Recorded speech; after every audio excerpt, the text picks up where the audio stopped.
नमस्कार। कहानी संग्रह में हमारे सभी दर्शकों का हार्दिक स्वागत है।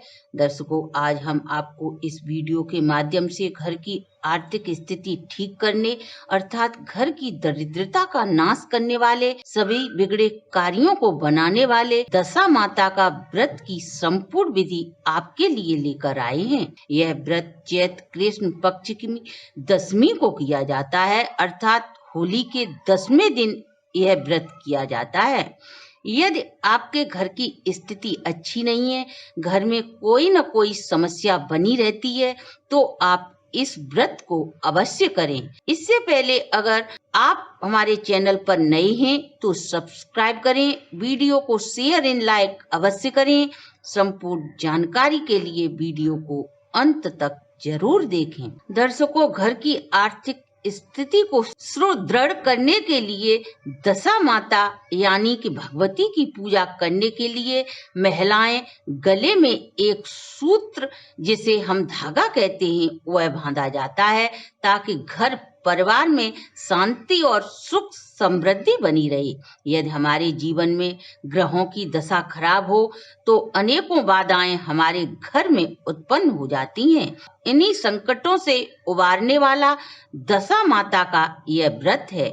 हमारे घर की स्थिति अनुकूल बनी रहे इसलिए घर की महिलाओं द्वारा यह व्रत भक्ति भाव से किया जाता है। व्रत में महिलाएं ज्वार और पीपल की पूजा कर घर की सुख सौभाग्य ऐश्वर्य शांति और आरोग्य सुख की कामना करती हैं। आइए जाने दशा माता व्रत के लिए पूजा की क्या सामग्री होती है। एक थाली में व्रती महिला को सूत, रोली, मोली, हल्दी, कुमकुम, चावल, पान, सुपारी, दीपक, जो भी आपकी सामर्थ हो वो पैसे रख लें। धूप, काजल, गेहूं, कपड़ा, बतासे, फल, फूल, मेहंदी आदि पूजा की सामग्री थाली में रख लें।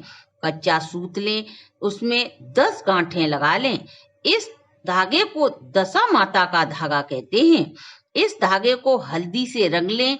इस व्रत को करने वाली महिलाएं शादी का जोड़ा या लाल रंग के वस्त्र धारण कर सकती हैं और समस्त श्रृंगार करके माता रानी की पूजा विधि विधान से करती हैं। इसके पश्चात व्रती स्त्रियां राजा नल और दमयंती की कथा को सुनती या सुनाती हैं। साथ ही गणेश जी की कथा, पीपल की कथा आदि भी सुनी जाती है। सबसे पहले व्रती महिला सुबह जल्दी उठकर नित्य क्रिया से निवृत्त होकर स्नान आदि कर स्वच्छ वस्त्र धारण करे और फिर हाथ में गंगा जल लेकर माता रानी के समक्ष व्रत का संकल्प ले। इस व्रत में दशा माता की मूर्ति या बाजार से लेकर आए या जो भी कैलेंडर हो उससे आप पूजा कर सकते हैं। यदि आपके पास न तो मूर्ति है और न कैलेंडर है तो पान का डंडी वाला पत्ता लेकर उस पर चंदन से दशा माता की आकृति बनाकर पूजा करते हैं। यह पूजा यदि आप पीपल के वृक्ष के नीचे करती हैं तो ज्यादा शुभ फल देने वाली होती है।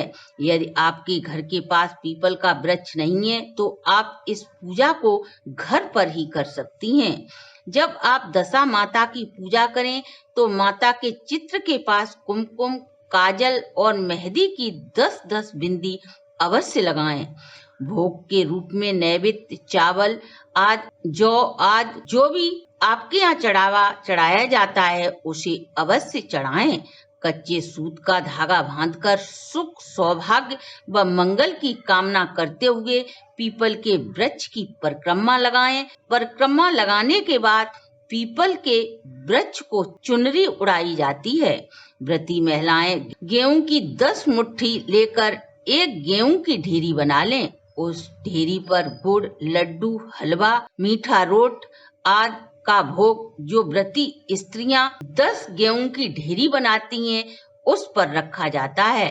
अब जो आपने सूत का कच्चा धागा लिया था उसमें 10 गांठें लगाकर उसे पूजा की थाली में रखें, अर्थात प्रत्येक महिला अपनी गेहूं की ढेरी पर कच्चे सूत का 10 गांठों वाला धागा रखे और ढेरी पर एक दीपक जलाएं और फिर जो अगले साल आपने धागा बांधा था वह पूजा की थाली में रखें तथा पिछले वर्ष जो आपने पीपल के वृक्ष की छाल निकाली थी उसे भी थाली में रख लें।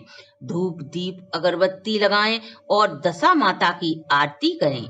यदि आपने धूप के लिए कंडे की आग प्रज्वलित की है तो उस पर भोग चढ़ाएं। इसके बाद राजा नल और दमयंती की कथा सुने। पीपल की कहानी सुनकर पीपल के वृक्ष की पूजा कर उसे सींचें। कहीं कहीं लोग पीपल के वृक्ष के नीचे बैठकर जो महिलाएं दशा माता का व्रत करती हैं वह 10 कहानियां कहती या सुनती हैं और फिर जो आपने दशा माता के नाम का 10 गांठों वाला धागा पूजा की थाली में पूज कर रखा है उसे पहन लें। इस धागा को महिलाएं पूरे वर्ष धारण करती हैं। इसके बाद भोग पुराना धागा जो आपने पिछले वर्ष बांधा था वह पीपल के वृक्ष के पास एक गड्ढा खोदकर उसमें दबा दें या फिर पीपल के वृक्ष पर पुराना धागा बांध दें। कहीं कहीं दशा माता की पूजा के बाद पथवारी माता की पूजा भी की जाती है। पीपल की पूजा करने के बाद पीपल से प्रार्थना कर थोड़ी सी पीपल की छाल खुरच लें और उस छाल को लाल कपड़े या लाल रंग के कागज में रखकर लाल कलावे से बांधकर जहाँ भी आप अपना धन रुपए पैसे रखते हैं वहां रख दें। हमारे शास्त्रों के अनुसार पीपल की छाल धन लक्ष्मी का प्रतीक होती है और इसे अपने धन रखने वाले स्थान में रखने से पूरे वर्ष हमें धन संबंधी समस्या उत्पन्न नहीं होती और जहाँ धन यानी कि लक्ष्मी का वास होता है वहाँ धन समृद्धि बनी रहती है। और जो पुरानी पीपल की छाल और जौ आपने रखे थे वह पीपल के वृक्ष के पास ही गड्ढा खोदकर उसमें दबा देते हैं। इसके बाद दशा माता की नैवेद्य जो भी सुहाग सामग्री प्रसाद आपने बनाया है वह किसी ब्राह्मणी को दे दें और घर में जितने भी सदस्य हैं उन्हें प्रसाद अवश्य दें। इस प्रकार विधि पूर्वक पूजा कर जो भी महिला व्रत रखती है दशा माता की कृपा से उसके सभी दुख दरिद्रों का नाश होकर घर में सुख समृद्धि का वास होता है।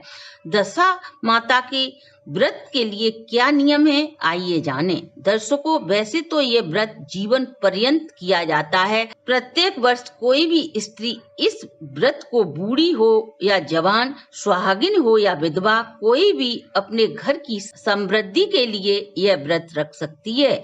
इसके उद्यापन का हमारे शास्त्रों में कोई भी विधान नहीं है। यह व्रत या पूजा पीपल के पेड़ की छांव में बैठकर की जाती है। यदि यह पूजा आप घर पर ही करना चाहती हैं तो घर में स्वच्छता का पूरा ध्यान रखें, क्योंकि पीपल के पेड़ के नीचे बैठकर यह पूजा की जाती है तो इस वृक्ष पर सभी देवी देवताओं का वास होने के कारण इस वृक्ष के पास पवित्रता स्वतः ही होती है। इसके नीचे की भूमि तीर्थ स्थान के समान पवित्र होती है। इस दिन नई झाड़ू खरीदने का भी हमारे शास्त्रों में विधान है। कहीं कहीं महिलाएं इस व्रत का उद्यापन जरूर करती हैं। तो दर्शकों, ये अपनी अपनी रिवाज है। आपके बुजुर्ग जैसा बताएं वैसा अवश्य करें, पर हमारे शास्त्रों के अनुसार यह व्रत जीवन पर्यंत किया जाता है, इसलिए इसमें उद्यापन का विशेष महत्व नहीं होता। रही बात दान धर्म की, तो इस व्रत में दशा माता के निमित्त जो भी आपने फल फूल कपड़ा वस्त्र सुहाग की सामग्री मंस के रखी है सो प्रत्येक वर्ष किसी भी वेद पाठी ब्राह्मण की ब्राह्मणी को दे दें। इस बात का ध्यान रखें कि मंसी गई सामग्री की मात्रा 10-10 होनी चाहिए। इस व्रत में नमक का सेवन नहीं किया जाता। हलवा पूड़ी खीर फल मेवा आदि कुछ भी खा सकते हैं। यदि यह व्रत आपने विधि विधान से कर लिया तो दशा माता की कृपा से साल के अंत तक आपकी परेशानियों का अंत हो जाएगा। इस दिन किसी भी पड़ोसी से कोई भी चीज बिल्कुल न लें, क्योंकि यदि उस पड़ोसी की दशा खराब हुई तो आपको लग सकती है, लेकिन इस प्रसाद को सभी को दें। दशा माता का धागा कब खोलें, आइए जाने। दर्शकों, अलग अलग प्रांतों में अलग अलग रीत रिवाज होते हैं। कई जगह यह धागा पूरी वर्ष पहना जाता है और कई जगह यह धागा वैशाख मास के शुक्ल पक्ष में किसी भी शुभ दिन शुभ मुहूर्त में इसे खोल कर रखा जाता है। लेकिन जिस दिन यह धागा खोलें उस दिन स्नान आदि कर इसकी कथा या कहानी अवश्य सुने।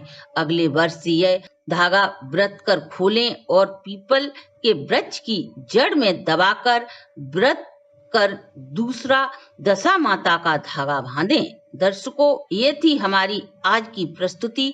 अगर आपको अच्छी लगी हो तो आप हमारे चैनल को लाइक, सब्सक्राइब और शेयर करें।